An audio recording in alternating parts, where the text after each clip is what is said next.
তার মানে তাওহীদের কি পাওয়ার দেখেন। দোয়া করেছেন 500 বছর আগে। রাসূল সাল্লাল্লাহু আলাইহি ওয়াসাল্লাম বলতেছেন এই মুসা আলাইহিস সালামের কবর রয়েছে বাইতুল মাকদিস ফিলিস্তিনের সাথে। তার মানে তাওহীদবাদী হয়ে যদি দোয়া করেন আপনার দোয়া কবুল হবে। তাওহীদের এত পাওয়ার রয়েছে। এরপর আসেন ফাকাল আলী শামসি। এরপরে রাসূলুল্লাহ সাল্লাল্লাহু আলাইহি ওয়াসাল্লাম বলছেন ফাকাল আলী শামসি ইন্নাকি মামুরুন। এরপরে তার শিষ্য ইউশা ইবনে নূন আলাইহিস সালাম দুঃখ কষ্ট নিয়ে বাইতুল মাকদিস বিজয়ের জন্য যুদ্ধ শুরু করলেন। যুদ্ধ শুরুর এক পর্যায়ে ইন্নাকা মামুরুন আনা মামুরুন, তিনি দেখলেন সূর্য ডুবে যায়। যুদ্ধের একটা পরিবেশ তৈরি হয়ে গেছে, নয় হারবো নয় জিতবো। তবে শুক্রবার যখন মাগরিবের আজান দিয়ে দিবে, আজান দেওয়ার পরে যুদ্ধ বন্ধ হয়ে যাবে। আবার কখন যুদ্ধ লাগবে, জিততে পারবো কিনা জানি না। এরপরে তিনি দোয়া করতেছেন ফাকাল আলী শামসি ইন্নাকি মামুরুন, এ সূর্য তুমি আল্লাহর আদিষ্ট, ওয়া আনা মামুরুন আমিও আল্লাহর আদিষ্ট। আল্লাহুম্মা বিসা আলাইনা, হে আমার প্রতিপালক, ফাসবিহাত, আজকে তুমি এই সূর্যটাকে থামিয়ে দাও। আল্লাহ সুবহানাহু ওয়া তাআলা বাইতুল মাকদিস বিজয়ের জন্য সূর্যকে থামিয়ে দিয়েছিলেন। ফাহুবিসাত হাত্তা ফাতাল্লাহু আলাইহি, আল্লাহ তাআলা তাদেরকে বিজয় দান করেছিলেন। তার মানে হচ্ছে এটা হচ্ছে তাওহীদের পাওয়ার। তোমার মতো এই খানকায় বসে থাকা মাজারের হুজুর, তোমার মতো এই মেম্বারে বসে থাকা তাবিজের হুজুর, তোমার মতো এই আকীদা ভ্রষ্ট হুজুর দিয়ে বাইতুল মাকদিস কখনো বিজয় হবে না। তোমাকে তাওহীদের পাওয়ার আনতে হবে। এটাই ছিল তাওহীদের পাওয়ার কথা। সূর্যকে থামিয়ে দিয়েছেন। এরপরে রাসূল সাল্লাল্লাহু আলাইহি ওয়াসাল্লাম বলেন ইন্না শামস লাম তুসবাহু আলা বাশারিন ইল্লা ইউশা ইবনে নুন, পৃথিবীতে আল্লাহ কোনোদিন সূর্যকে থামিয়ে দেয় নাই। একমাত্র ইউশা ইবনে নুন যখন বাইতুল মাকদিসে যুদ্ধ করতেছিলেন তখন সূর্যকে লা ইয়ারিলা সারাবি বাইতুল মাকদিস, বাইতুল মাকদিসের জন্য আল্লাহ তাআলা সূর্যকে থামিয়ে দিয়েছিলেন। এটা হচ্ছে তাওহীদের। এদেশের হুজুরেরা রাজনীতির নামে শিরকি রাজনীতি করে। বেটা রাসূল সাল্লাল্লাহু আলাইহি ওয়াসাল্লাম আজীবন রাজনীতি করে গেছে। রাজনীতি যদি করতেই হয় রাসূল সাল্লাল্লাহু আলাইহি ওয়াসাল্লামের রাজনীতি করব। তোমার পচা নর্দমা ব্রিটিশের পাঁচটা গোলামি, ওই শিরকির রাজনীতি আমরা কখনো করতে পারবো না। এরপর আসেন এটা গেল তাওহীদের পাওয়ার। এরপর আসেন এটা গেল আল্লাহর হক, তাওহীদ দিতে হবে, শিরক মুক্ত থাকতে হবে। এরপর আসেন রাসূলের হক, ইন্না আরসালনা বিল হক বাশীরা ওয়া নাযীরা। আল্লাহ তাআলা মুহাম্মদ সাল্লাল্লাহু আলাইহি ওয়াসাল্লামকে রাসূলত দিয়েছেন, নবী হিসাবে প্রতিষ্ঠিত করেছেন। বাশীরা সুসংবাদদাতা, ও নাযীরা সতর্ককারী। কেমন সতর্ককারী ছিল দেখেন, রাসূল সাল্লাল্লাহু আলাইহি ওয়াসাল্লাম বলেছেন মাসালি ওয়া মাসালুকুম কামাসালি রাজুলিন আওকাদা নারান ফাজালাল জানাদিবু ফারাসিল ইয়াকদামান ফিহা ওয়া ইয়াজমুহুন্না। আমি মুহাম্মদ সাল্লাল্লাহু আলাইহি ওয়াসাল্লামের উদাহরণ হচ্ছে ওই ব্যক্তির মতো যে ব্যক্তি একটা আগুনের কুণ্ডলী জ্বালালো, এরপরে কীট পতঙ্গ এসে আগুনে পড়তে লাগলো, এরপরে ওই ব্যক্তি সেগুলোকে বাধা দিতে লাগলো। ওয়ান আখিজুন হুজাজিকুম আনিন নার, আমি মুহাম্মদ সাল্লাল্লাহু আলাইহি ওয়াসাল্লাম আমার উম্মতের কোমর ধরে আছি জাহান্নাম থেকে বাঁচার জন্য। মিয়াদাইয়া তাফাল্লাতু মিয়াদাইয়া, কিন্তু তারা আমার হাত ছুটে জাহান্নামের দিকে পড়তেছে। এই ছিল রাসূল সাল্লাল্লাহু আলাইহি ওয়াসাল্লামের সতর্ককারী। রাসূল সাল্লাল্লাহু আলাইহি ওয়াসাল্লাম মানুষকে এমন ভাবে সতর্ক করেছেন যেন মানুষ জান্নাতে যেতে পারে। এরপরে আসেন রাসূল সাল্লাল্লাহু আলাইহি ওয়াসাল্লামের ব্যাপারে হক কি, ইয়াকুম কাসরাতুল হাদিস। রাসূল সাল্লাল্লাহু আলাইহি ওয়াসাল্লাম বলছেন তোমরা আমার ব্যাপারে বেশি হাদিস বলো না, আন্নি ফামান, যদি আমার পক্ষ থেকে বলতে হয় ক্বাল আলাইয়া ফালাকুল হাক্কান আও সিদকান, তবে আমার পক্ষ থেকে ওইটাই বলো যেটা হক এবং সত্য। এটা আমি তোমার বিরোধিতা করিনি। তোমার যে ফাজাইল আমল ওটার 75% হচ্ছে মিথ্যা কথা, রাসূলের নামে জাল হাদিস, ওটা বন্ধ করতে হবে। কারণ আমি মুহাম্মদ সাল্লাল্লাহু আলাইহি ওয়াসাল্লামের আদিষ্ট, আমি মুহাম্মদ সাল্লাল্লাহু আলাইহি ওয়াসাল্লামের উম্মত হিসেবে এটা বলতে চাই। তোমার ওই জাল হাদিসের কিতাব বন্ধ করতে হবে। মেম্বারে যদি থাকতে হয় সেটা আল্লাহর কোরআন, রাসূলের সহিহ বুখারী থাকবে, ফাজাইল আমল চলবে না। তোমার যদি হিম্মত থাকে তাহলে তুমি জাল হাদিস নিয়ে আমার সামনে দাঁড়াও। বেটা রাসূল সাল্লাল্লাহু আলাইহি ওয়াসাল্লাম তো বলেই দিলেন। এরপরে তোমার রেজাল্ট কি দেখো। আমি আমার কথা বলতেছি না, একদম মুহাম্মদ সাল্লাল্লাহু আলাইহি ওয়াসাল্লাম তোমাকে সতর্ক করতেছেন। সেটা কি, আও সিদকান, তুমি সত্য বলো, হাক্কান সঠিকটা বলো। ওমান তাকাওয়ালা আলাইয়া মালা মাকুল, কেউ যদি আমার পক্ষে কোনো কথা বলে সেটা যদি জাল হাদিস হয়ে যায়, আমার পক্ষ থেকে না হয়, ফাল্লাতাবা ওয়া মাকাদুহু মিনান নার, তোমার স্থান হচ্ছে জাহান্নাম। বেটা তুমি আমাকে এত খাতো কেন? তুমি আমার সাথে গরম হও কেন? বেটা তুমি কেমন সুন্নত সুন্নত করো? এদেশের সুন্নি গ্রুপ আমাদের উপর আক্রমণ করেছে। বেটা তুমি কেমন সুন্নি সুন্নি করো? সুন্নতের বিপরীত বেদাত, তুমি 10টা বেদাত করো। বেটা তুমি বেদাতে রাখা, তোমাকে হত্যা করা ফরজ, তোমার শাস্তি মৃত্যুদণ্ড। তুমি সাবধান, সতর্ক হও। তোমাকে আমি হত্যা করতে না পারলেও মেসেজ দিয়ে গেলাম, যারা ফাজাইল আমলের দাওয়াত দেয় এদের স্থান হচ্ছে জাহান্নাম। যদি সন্দেহ থাকে, আমার ইমান সন্দেহ আছে, যদি আপনার সন্দেহ থাকে আপনার ইমানে সন্দেহ আছে। কারণ ফাজাইল আমলের 75 ভাগ কি ভাই? জাল হাদিস। তোমাকে সতর্ক হতে হবে, এটা হচ্ছে রাসূলের হক। এরপর রাসূল সাল্লাল্লাহু আলাইহি ওয়াসাল্লাম বলছেন, ফালাইকুম বিসুন্নতি ওয়া সুন্নতি খুলাফায়ে রাশিদিন আল মাহদিন, তোমরা আমার চিরধানের পরে, আমি চলে যাওয়ার পরে আমার সুন্নত খোলাফায়ে রাশিদিনদের সুন্নতকে আঁকড়ে ধরো। কিভাবে আঁকড়ে ধরবে? ওয়াদু আলাইহা বিন নওয়াজিস, মানুষ যেমন গোশত খেতে মাড়ির দাঁত ব্যবহার করে, মুহাম্মদ সাল্লাল্লাহু আলাইহি ওয়াসাল্লাম ওরকম বলতেছে আমার সুন্নত ধরে রাখতে মাড়ির দাঁত ব্যবহার করতে হবে। বেটা, তুমি মনে করছো যে রহুল দান করাটা সহজ কাজ? তুমি মনে করছো আমিন বলা এটা সহজ কাজ? তুমি করে দেখো এটা কত কঠিন।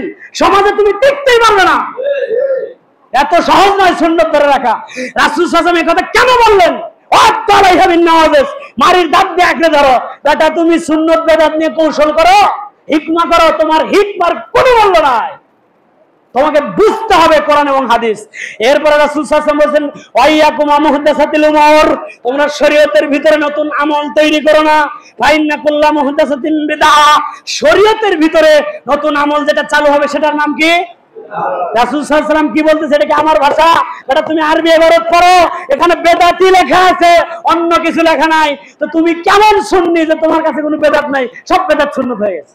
এদেশের বেদাত কি জানেন? বেদাতে হাসানা, বেদাতে সাইয়্যা।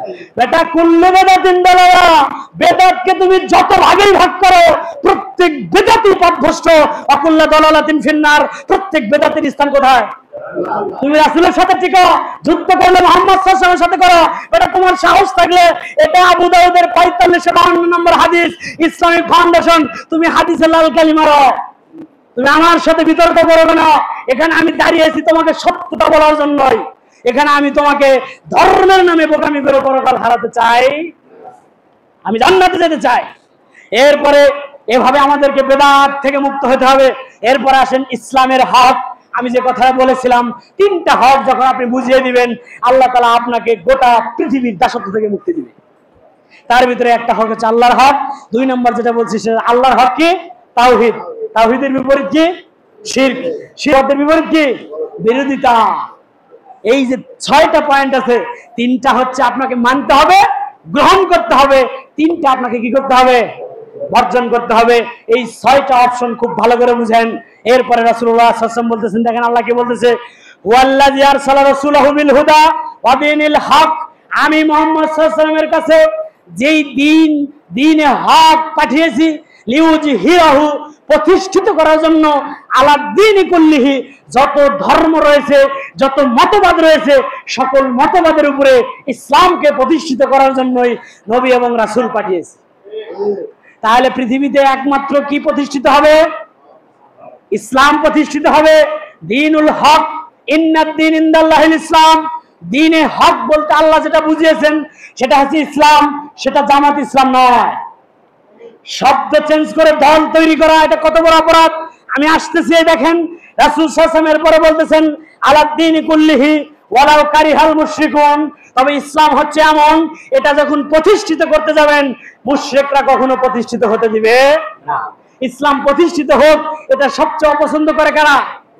তাহলে বাংলাদেশে ইসলাম প্রতিষ্ঠিত হোক, বাংলাদেশে ইসলামকে প্রতিষ্ঠিত হতে দেয় না 10% হিন্দুরা।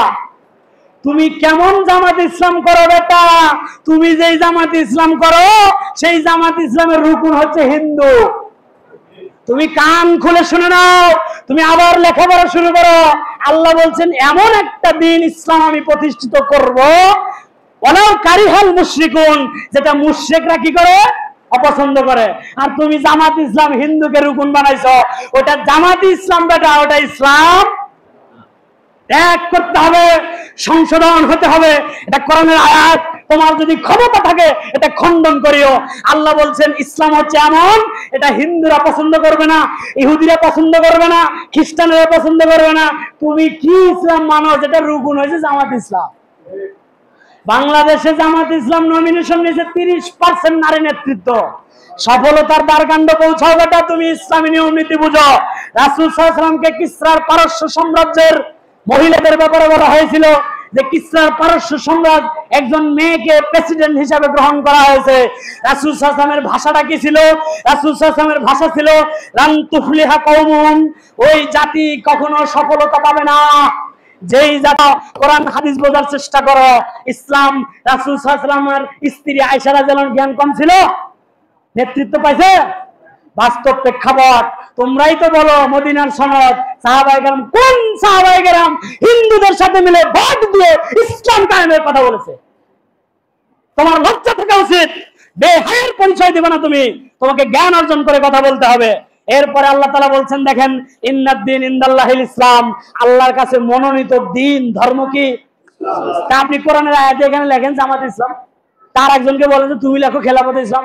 সাহস থাকলে লেখো, কোরআনের আয়াতে এক করে না কেন? যদি ওটা এক না হয় ওটা বাতিল হবে, ওটা অগ্রহণযোগ্য, ওটা মুনকার ও বাতিল, ওটা গ্রহণযোগ্য জানতে পরিষ্কার কথা, স্বচ্ছ। রাসূল সাল্লাল্লাহু আলাইহি ওয়াসাল্লাম কি বলছেন? তারাকতুকুম আলাল বাইদাই লাইলুহা কানাহারুহা, আমি যে দিন নিয়ে এসেছি এটা দিনের বেলায়ও উজ্জ্বল, রাতের বেলায়ও উজ্জ্বল। বাইদা মানে ডিমের ঝিল্লি, ডিমের ভিতরে ভাঙলে যে সাদা জিনিসটা থাকে ওটা কি কোনো ময়লা থাকে ওর ভিতরে? একদম পরিষ্কার না? এটা হচ্ছে ইসলাম, এটা হচ্ছে দিন। এর ভিতরে স্পট ঢুকাইবে না। দলের নাম নিয়ে তুমি যদি সাহস থাকে তুমি বলো যে এখানে জামাত ইসলাম লেখে আয়াত ছাপাইতে হবে, এই আয়াত তেলাওয়াত করতে হবে, তখন ওটা দিন হবে। যতদিন ঢুকাইতে না পারবা ততদিন এটা দিন নয়, ওটা হচ্ছে বাতিল। ওটা ইসলামকে ধ্বংস করার জন্য জামাত ইসলাম, খেলাফত ইসলাম তৈরি হয়েছে। আরো যদি আপনি না বুঝেন আরো আপনাকে বুঝাবো, তবে সময়ের দরকার।